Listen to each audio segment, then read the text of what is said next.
کو پتا ہے غریب نواز کو ہندل ولی کہا جاتا ہے، وجہ یہ ہے کہ ولی کا ہندوستان ہے،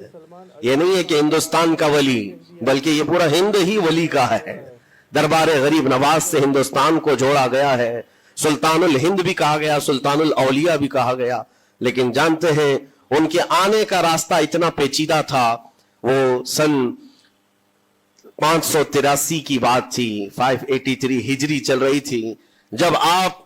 حرم کعبہ سے نکل کر مدینہ طیبہ جا رہے تھے۔ اس وقت آپ کی عمر تقریباً 45 سال کے آس پاس کی تھی، نہایت ہی عبادت گزار، تقوی شعار، 20 سال اپنے پیر و مرشد کی خدمت کر کے وہ حرم کعبہ میں پہنچے تھے۔ 20 سال کے بعد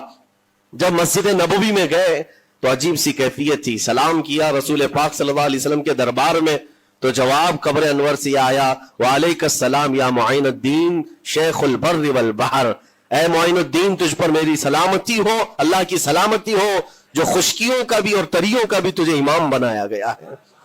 اور آواز یہ نبی کریم صلی اللہ تعالی علیہ وسلم کے دربار سے سننے والی آواز تھی۔ آپ گھبرائے تھے، تھوڑا سا سراسیمگی تھی، یہ ہندوستان کی طرف اشارہ کر کے میرے آقا صلی اللہ تعالی علیہ وسلم نے فرمایا تھا کہ تجھے ہند کی ولایت دی جاتی ہے۔ اس وقت تک سرکار غریب نواز کو نہ ہندوستان آنا کبھی ہوا تھا، نہ ہندوستان کے علاقوں کو آپ نے کبھی دیکھا تھا،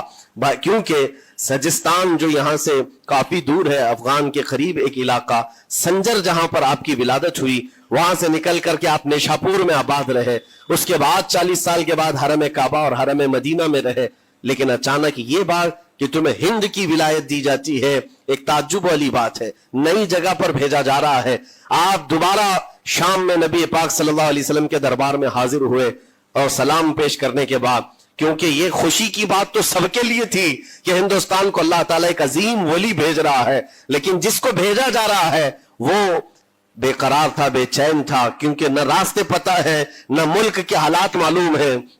بارگاہ مصطفیٰ صلی اللہ علیہ وسلم میں دوبارہ جب حاضری ہوئی، عرض کیا آقا آپ کا حکم، اس کی تعمیل کے لیے بندہ حاضر ہے، لیکن نہ یہ فقیر ہندوستان کے راستے دیکھا ہے، نہ وہاں کے حالات معلوم ہے۔ حضور پاک صلی اللہ تعالی علیہ وسلم کے دربار میں یہ اپنی بپتا سنا رہے تھے، داستان غم سنا رہے تھے، غنودگی طاری آ گئی، یعنی نیند سی کیفیت آ گئی، اور بارگاہ رسول صلی اللہ علیہ وسلم میں ایک دیوار پر ٹیک لگا کر جیسے ہی آپ کی آنکھیں بند ہوئی، رسول کریم صلی اللہ علیہ وسلم تشریف لائے اور اشارہ فرما کر پورے ہندوستان کے نقشے آپ کے سامنے کھول کر رکھ دیے، اور پھر غریب نواز کو یہ بتایا بھی کس جگہ سے تمہیں سفر کرنا ہے، کیسے تمہیں جانا ہے اور کہاں تمہارا مسکن ہوگا۔ سرکار غریب نواز فرماتے ہیں اس ایک خواب میں میں نے رسول کریم صلی اللہ تعالی علیہ وسلم کے ہاتھ میں اجمیر کے پہاڑ بھی دیکھ لیے، وہاں کے قلعے بھی دیکھ لیے تھے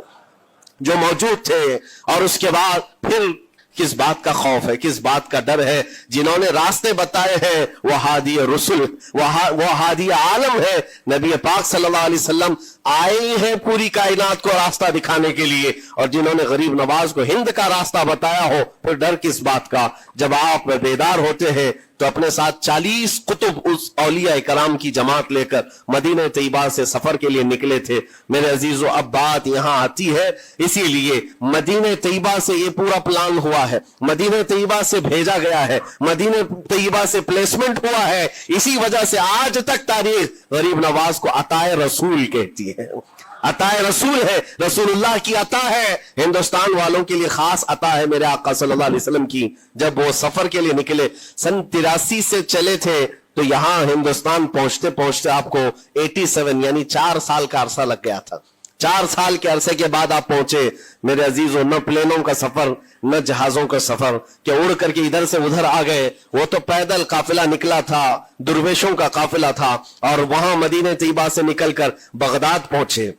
بغداد میں اولیاء کاملین کی صحبت پائی، وہاں سے پھر نیشاپور، پھر اس کے بعد ہرات، اور افغان کے علاقے ہوتے ہوئے لاہور پہنچے۔ لاہور میں سرکار داتا گنج بخش عالم رحمت اللہ تعالی علیہ کے دربار میں چلہ کشی فرمائی، وہاں سے دلی پہنچے۔ یہاں یہ پورا جو راستہ ہے 4 سال کا میرے عزیز و تاریخ میں ہے۔ سرکار غریب نواز جس راستے سے چلتے جاتے تھے، جو کافر یا مشرک بھی دیکھتا وہ دائرہ اسلام میں داخل ہو جاتا تھا۔ نور الہی، نور وحدت کا ٹکڑا آپ کی جبین اقدس پر ایسا چمکتا تھا کہ لوگ جو آتے وہ پھر آپ کی صحبت سے دور کوئی جاتا نہیں تھا۔